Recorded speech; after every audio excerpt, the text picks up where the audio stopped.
Nuevamente nos hemos reunido en nuestro estudio de cómo lograr desarrollar una mejor amistad con Dios, con ese Dios puro, amoroso, hermoso,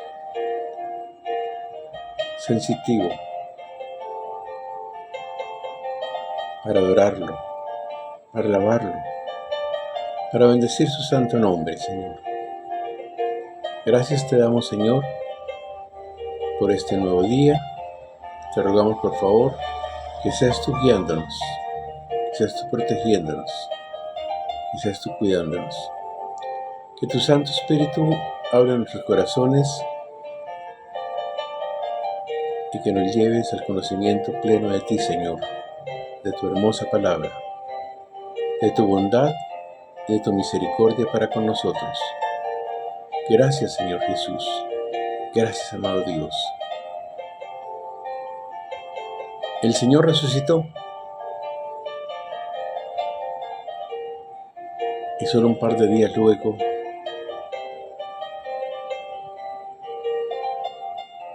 mandó de sus discípulos camino de Emaús. Lucas 24, versos del 13 al 35, nos narra este encuentro renovador. Habían perdido a un amigo, es decir, más que un compañero. Él era el maestro, el guía, el inspirador, el que había cambiado sus vidas de simples rutinarios trabajadores en hombres con visión, con esperanza y con propósito. ¿Cómo podrían olvidarse de esos hechos tan maravillosos? Habían visto las multitudes escuchándole con reverencia y admiración. Habían percibido con sus propios ojos hechos imposibles. Habían observado la resurrección de Lázaro, la sanidad de muchísimos enfermos incurables. Aquella tarde iban caminando a la aldea de Emaús. La conversación entre ellos parecía en realidad dos monólogos aislados. Uno decía: no lo puedo creer. Y el otro: es increíble. ¿Quién lo hubiera dicho?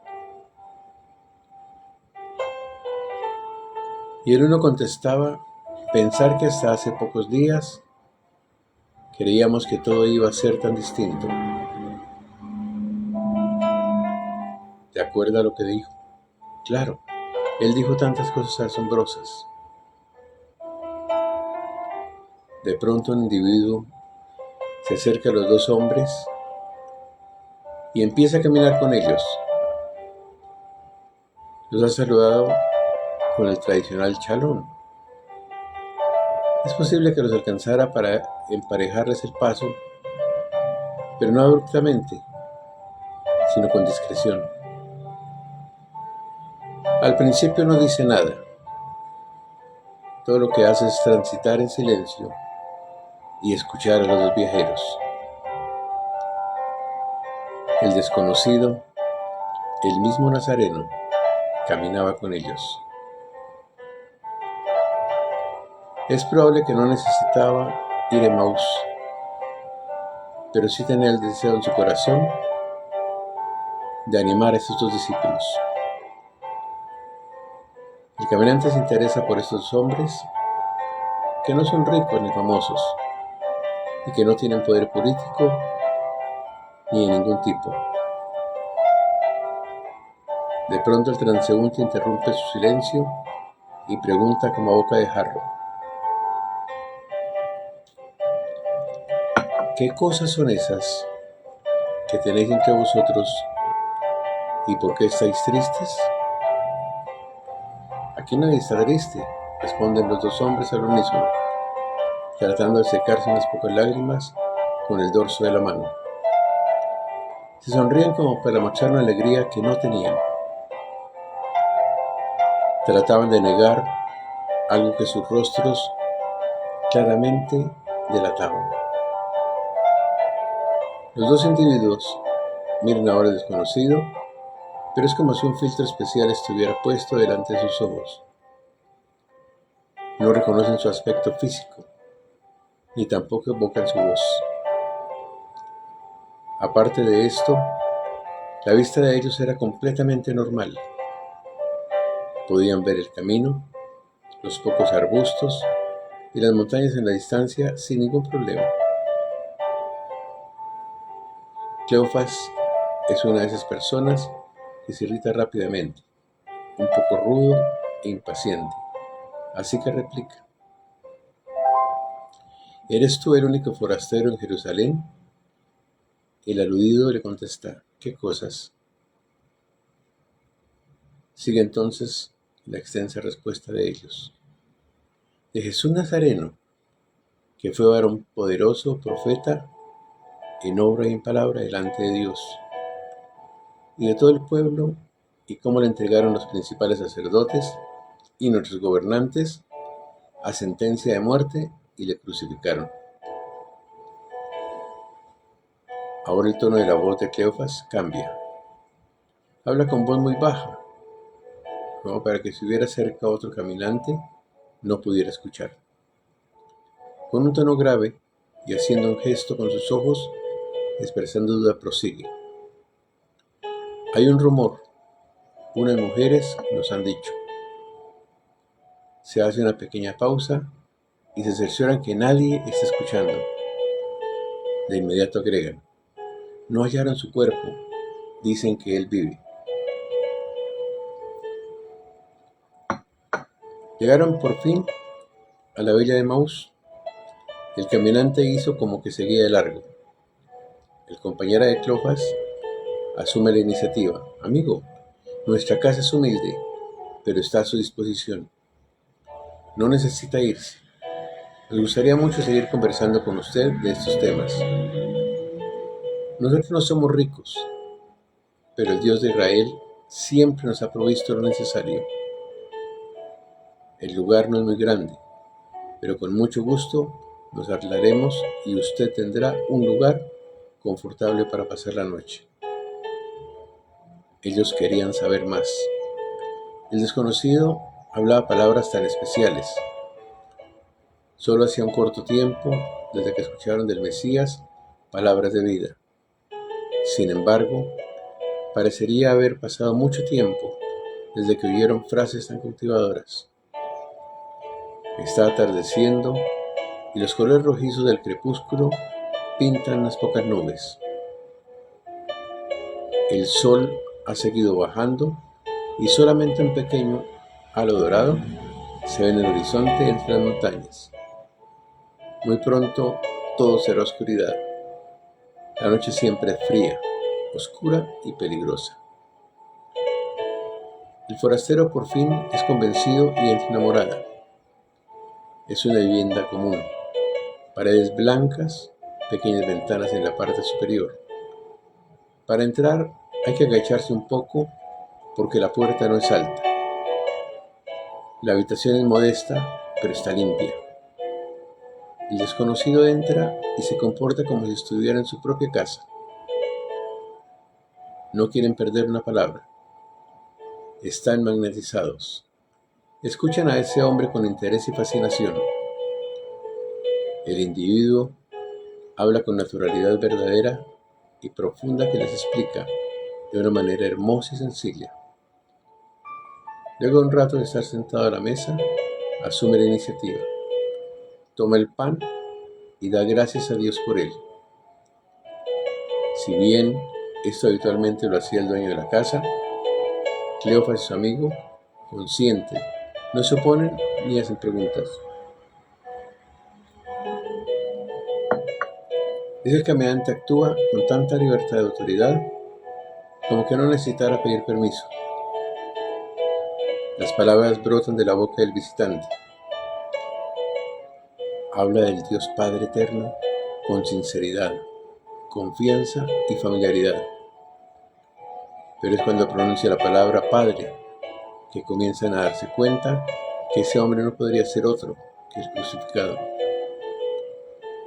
El huésped está orando utilizando los mismos términos, la misma reverencia, la misma entonación que habían oído muchas veces cuando lo hacía el Mesías. Diríamos hoy que era una grabación auditiva de alta fidelidad. Entonces observan nuevamente al desconocido y claramente reconocen al Señor Jesús. Un grito de alegría surge a los labios de los dos hombres. ¡Es Él! ¡Es Él!, exclaman los dos al tiempo. Cuando reaccionan, Él ya no está. Desapareció sin darse cuenta ellos. Cleofas y su amigo vuelven a Jerusalén de inmediato a comunicar a los discípulos la historia con lujo de detalles. No tuvieron la oportunidad de sorprenderlos con la buena nueva, pues antes que abrieran la boca, los reunidos se le anticipan. Ha resucitado el Señor verdaderamente y ha aparecido a Simón. Tras el desahogo de ellos, recién los dos llegados tienen su turno para notificarles su curiosa reciente experiencia. No lo podemos creer, dicen unos, pero él mismo insiste, los recién llegados. Nuestro corazón ardía de una manera extraña que nunca antes habíamos experimentado mientras nos hablaba en el camino. La historia bíblica y nosotros. Los elementos extraordinarios son casi impersistibles. Primero, los ojos de aquellos dos están velados y no pueden reconocer al Señor Jesús. Luego, los ojos están desvelados y se dan cuenta de que Él es. Aparte de esto, todo es natural hasta el momento en que el desconocido desaparece. La aparición fue normal, acercándoseles a alguien que venía caminando. La desaparición fue súbita y sugeriría que no fue caminando, sino que desapareció delante de sus ojos. Quizás lo hizo así para evitar una penosa despedida. El diálogo comienza con la pregunta: ¿de qué estáis hablando?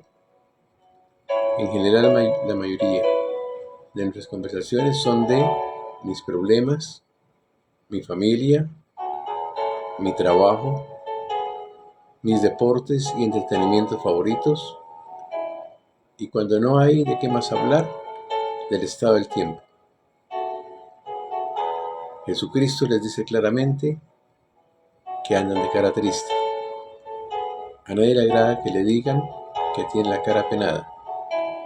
Muchas veces sonreímos cuando estamos llorando por dentro. Quizás otros no se hubieran dado cuenta y les hubieran llamado la atención. Pero qué hermoso es saber que Él no solo puede ver nuestros rostros, sino también leer nuestros corazones. Cuando el Mesías les pregunta ¿qué cosas?, no es porque no lo supiera, sino porque quiere que ellos den una contestación concreta. Los dos hombres responden: de Jesús Nazareno, que fue varón profeta. Por supuesto que ellos sabían que Jesucristo era mucho más que un profeta. Así que agregan: nosotros esperábamos que Él era el que iba a redimir a Israel, es decir, un limitado concepto nacionalista.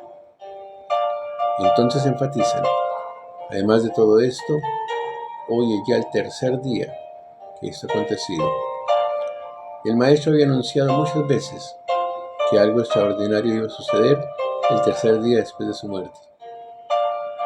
El evangelista nos da la razón de por qué no le reconocen. Nos informa que tenían los ojos velados. Parecería que fue una intervención milagrosa especial del Señor.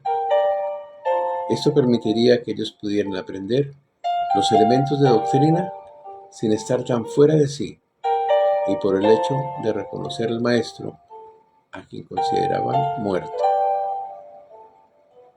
Era muy importante que ellos entendieran que la muerte del Mesías no fue un fracaso del plan, sino el perfecto cumplimiento del designio divino. El énfasis de esta visita vino a ser la enseñanza de las Escrituras y no el reconocimiento físico del Salvador resucitado.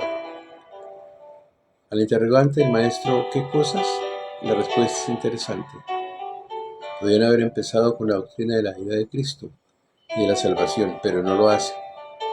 Ellos ignoran la base espiritual de este caminante. Le dicen lo suficiente para corresponder al interés de él. Algunas mujeres fueron al sepulcro. Segundo, no encontraron el cuerpo. Tercero, informan que vieron visión de ángeles que dicen que él vive. Cuarto, de los nuestros, algunos fueron al sepulcro, pero a él no lo vieron. La respuesta de Jesús es inesperada y contundente. Oh insensatos y tardos de corazón, para creer todo lo que los profetas han dicho. ¿No era necesario que el Cristo padeciera estas cosas?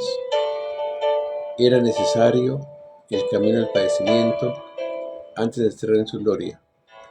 Comenzando desde Moisés, les declaraba en las Escrituras lo que él decía. ¡Qué clase maravillosa de estudio bíblico! ¿Cuántos versos de las Escrituras se abrían de una manera que nunca se hubiera sospechado?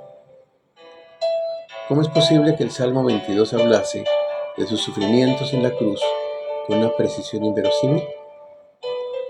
¿Cómo es posible que Isaías va a darnos tantos pormenores de su vida, su muerte y aún glorificación? Comenzando desde Moisés, es decir, el Pentateuco, les declaraba en todas las Escrituras lo que de él decían. ¡Qué precioso! Tomó el libro de Ruth, Daniel, los Salmos, los profetas menores y los mayores y les mostró cómo todos ellos hablaban de él. Luego leemos que él hizo como que iba más lejos, no actuó fingiendo como engañándoles, sino para provocar la invitación. El Señor quiere una respuesta afirmativa y definitiva de esos dos viajeros. Ellos le obligaron a quedarse. Me imagino el rostro del forastero escuchando las palabras: quédate con nosotros. Qué súplica, qué petición, qué aspiración, qué sencillez, qué profundidad. Qué poco se pide y qué mucho es verdad se está pidiendo. Aquel que conoce todo lo que hay en nuestro saber, sabe que esta no es una invitación de cortesía.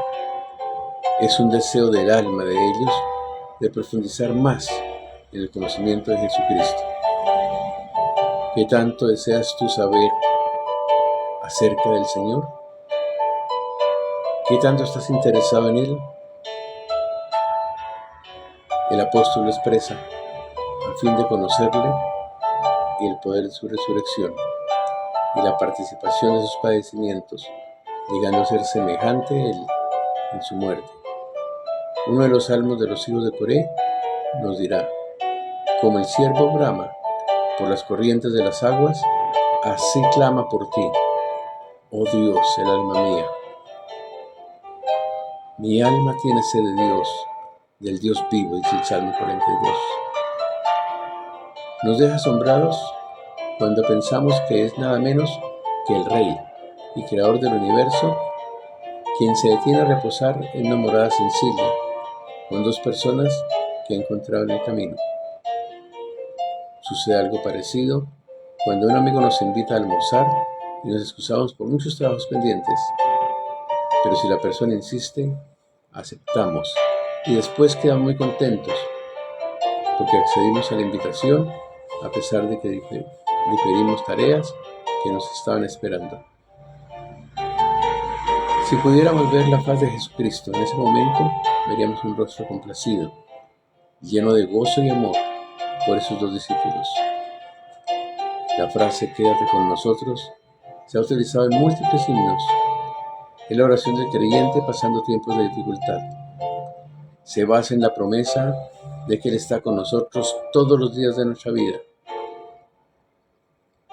Luego, aprendemos que aconteció Estando sentado con ellos a la mesa, tomó el pan y lo bendijo, lo partió y les dio.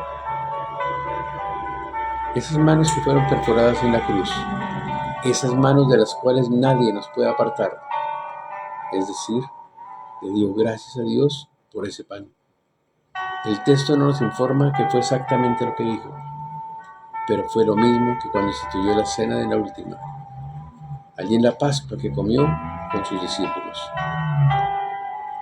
Por supuesto que al dar gracias por el pan, la gratitud a Dios era por algo más importante que ese pan que tenían delante de sí. ¿Cómo podrían tomar del pan sin pensar en su significado como cuerpo del Cordero de Dios? Cada vez que en la cena del Señor participamos del pan, estamos dando gracias por su encarnación, redención a nuestro favor. Por lo cual, entrando en el mundo dice, sacrificio y ofrenda por el pecado no quisiste, mas que preparaste el cuerpo. ¿Por qué el Señor escogió aparecer a estos dos hombres que no eran del grupo de discípulos que consideraban más importantes? Quizá parte de la respuesta es que aquellos que nosotros consideramos importantes no siempre lo son, y los creyentes que consideramos menos importantes son muy importantes para el Señor. ¿Qué ministerio ejercieron estos hombres en la iglesia primitiva? No lo sabemos, pero sin duda sus vidas habían sido transformadas. Así como tu vida y la mía fueron transformadas desde que invitamos al Señor a nuestro corazón. Hemos visto que estaban hablando sobre lo que había sucedido. 2000 años después, el tema de la cruz mantiene toda su vigencia. ¿Qué significa que Él murió en la cruz en mi lugar? ¿Qué quiere decir que Dios cargó en Él el pecado de todos nosotros? ¿Qué implica la expresión la sangre de Jesucristo nos limpia de todo pecado? La respuesta a la pregunta del Señor, ¿qué cosas?, se centra en la persona de Jesucristo. Hay una breve frase de 3 palabras, pero muy significativa. Pero nosotros esperábamos. Luego de la introducción, los discípulos se animan a expresar su opinión y posición. Aunque los principales sacerdotes y los gobernantes le dieron sentencia de muerte, nosotros esperábamos. En sentido figurado, la Iglesia del Señor, todos los creyentes en todo el mundo, se encuentran en la misma expectativa que esos dos discípulos. Miramos a nuestro alrededor y vemos indiferencias de las cosas eternas y en muchos lugares persecución al punto que los cristianos son asesinados. Por igual que los discípulos, nosotros podemos decir, pero nosotros esperábamos. Y lo que los creyentes tendríamos que estar esperando es su segunda venida.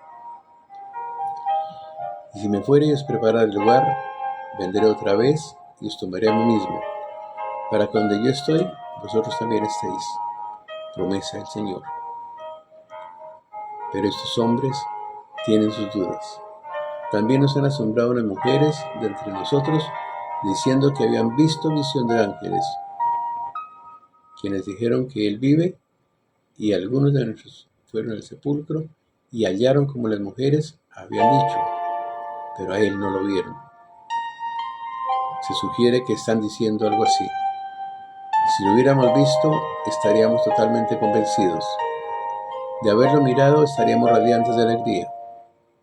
Si lo hubiéramos contemplado, no sentiríamos ese peso que nos agobia. Tras haberle reconocido, Él desaparece, pero no como quien se fuma en el aire. La Escritura nos dice que desapareció de su vista. No lo pueden ver con sus ojos, pero el Señor en su misericordia nunca se ausenta de los suyos. Por eso el salmista declara, veía al Señor siempre delante de mí, porque está a mi diestra, nunca seré conmovido. Y se decían uno al otro, ¿no ardía nuestro corazón en nosotros mientras nos hablaba en el camino y cuando nos abrió las Escrituras? Recién ahora se van dando cuenta Mientras escuchaban al Mesías, en forma progresiva, una transformación se produce en sus corazones. El cambio no es inmediato, sino paulatino. No pueden expresarlo de otra manera que confesando: nuestro corazón ardía.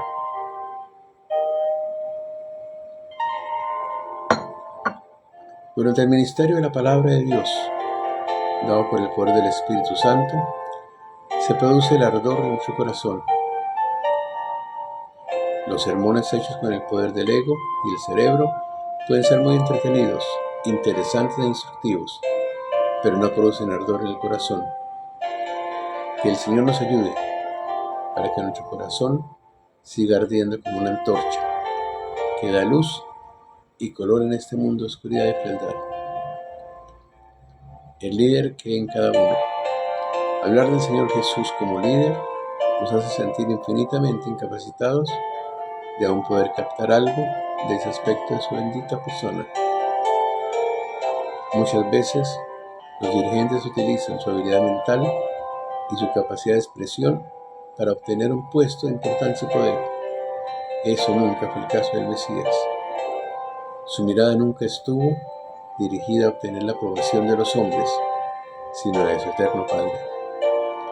Observamos aquí que el Señor Jesús, tomando especial interés en dos creyentes que al parecer no son de los principales de los seguidores del Nazareno, pero Él se preocupa y ocupa de cada uno de ellos, así como se preocupa y ocupa de ti, de mí, a cada momento, en cada instante, donde tú y yo estemos. Esos dos individuos comenzaron tristes y estaban desconsolados cuando iniciaron su camino, porque pensaban que todo estaba terminado. Pero acababan el día de sus corazones ardiendo de amor hacia ese maravilloso Salvador. El escuchar el ministerio de la palabra y la iluminación del Espíritu Santo produce esa transformación. Vemos esa combinación de ternura, compasión y paciencia en el trato de Jesucristo con esos dos discípulos. Les interroga por la razón de su tristeza, que es tan obvia en sus rostros. Él los escucha atentamente y luego les pregunta: ¿qué cosas? La mayoría de los líderes humanos actúa con base en protocolo, que se usan casi siempre indiscriminadamente. Ejecutan lo que han decidido en su mente crear, o aplican de la organización en la cual funcionan. El Redentor procede en cada situación en relación al conocimiento que Él tiene cada individuo de su creación.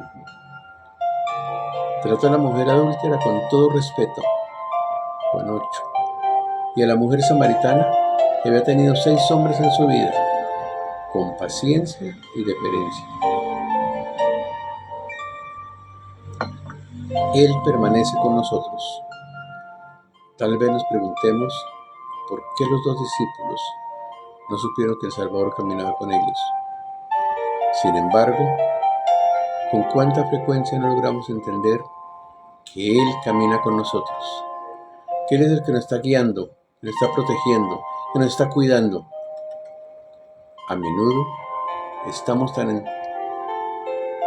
en los desafíos, incluso en las alegrías de nuestra vida, que no vemos que el Salvador está a nuestro lado. Tal vez no veamos cómo permanece con nosotros, se esfuerza con nosotros, trabaja con nosotros y llora con nosotros. Incluso en nuestros momentos más tristes, si prestamos atención, podremos sentirlo con nosotros y escuchar sus palabras. Quedaos tranquilos y sabed que yo soy Dios. Salmo 46:10. Nuestro camino personal. Cada uno de nosotros tiene un destino al que llegar en esta vida. A veces, en nuestro trayecto podemos afrontar enfermedades o luchar con nuestra propia debilidad. Es posible que tengamos problemas de dinero o las dificultades que provienen del éxito, la riqueza y el orgullo. Al transitar nuestro camino personal de Emaús, nunca tenemos que andar solos. Podemos pedirle al Salvador que esté con nosotros, que nos acompañe. Las siguientes son actividades sencillas que nos ayudarán a acercarnos a Él. Nos podemos acercar al Señor, primero, orar cada día. Segundo, la oración debe ser lo primero en nuestra vida diaria. Tercero, pueden ayudarnos a recibir la compañía y guía del Padre Celestial. Podemos pedir fortaleza para seguir a su Hijo y el poder del Espíritu, especialmente en los momentos en que nuestros pensamientos podrían conducirnos al pecado. Segundo, deleitarse en las Escrituras. El Salvador nos dio el ejemplo de estudiar las Escrituras. Las citaba a menudo mientras enseñaba. El estudio regular de las Escrituras nos ayuda a tener una mente clara y abierta, un corazón receptivo que atesora la palabra de Dios y manos prestas a servir. Conforme estudiamos las Escrituras, el Santo Espíritu puede llenarnos del deseo de hacer el bien. Agudizará nuestra visión para que veamos lo que los ojos naturales no ven. Nos ayudará a escuchar los clamores de las necesidades.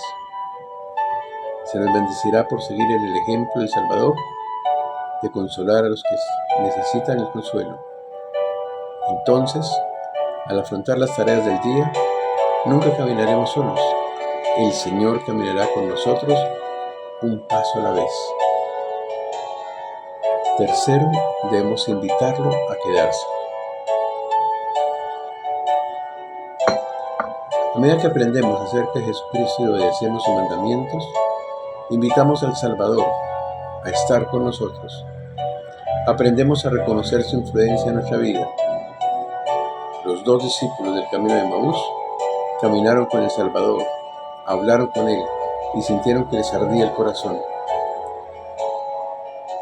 Su súplica a Él, quédate con nosotros, debe ser nuestra súplica. Señor, quédate con cada uno de nosotros, por favor. Cuando los discípulos reconocieron al Salvador, de repente desapareció de su vista. Los discípulos regresaron de inmediato a Jerusalén y testificaron a los apóstoles que el Salvador había resucitado. Mientras testificaban, el Señor nuevamente se puso en medio de ellos. Lucas 24:36. Nosotros también podemos sentirle cuando Él está en medio de nosotros. La Santa Cena nos ayuda a recordar y nos permite renovar nuestros convenios, arrepentirnos e intentar de nuevo.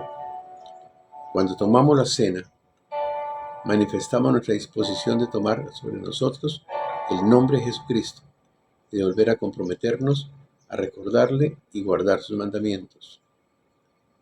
Entonces, se nos promete que su Espíritu estará siempre con nosotros. Jesús, tendiendo la mano a otras personas, el Salvador estará cerca. En nuestro propio camino de Emaús, el Salvador nos invita amorosamente a venir a Él y regocijarnos en Él. Conforme oramos cada día, nos deleitamos en las Escrituras. Lo invitamos a Él a quedarse con nosotros. Él estará siempre con nosotros. Entonces, llegaremos a saber, como los discípulos del camino de Emaús, que Jesucristo ha resucitado y que en verdad vive y nos ama. Testifico Jesucristo en nuestro Salvador y Redentor. Él está ansioso por estar con nosotros y guiarnos con seguridad en nuestro camino. Alegrémonos del Señor. El Señor resucitó. Con su muerte y resurrección nos dio vida y salvación, sanidad y vida eterna. Reflexionemos en esto. Inclinemos nuestro rostro, cerremos nuestros ojos y con mucha reverencia honramos al Señor. Amado Dios, gracias por estar siempre a nuestro lado. Aún sin darnos cuenta, tú vas con nosotros, por lo cual debemos atenderte y seguir tus consejos. Pues lo mejor para nuestras vidas, en el nombre de Jesús. Amén y amén.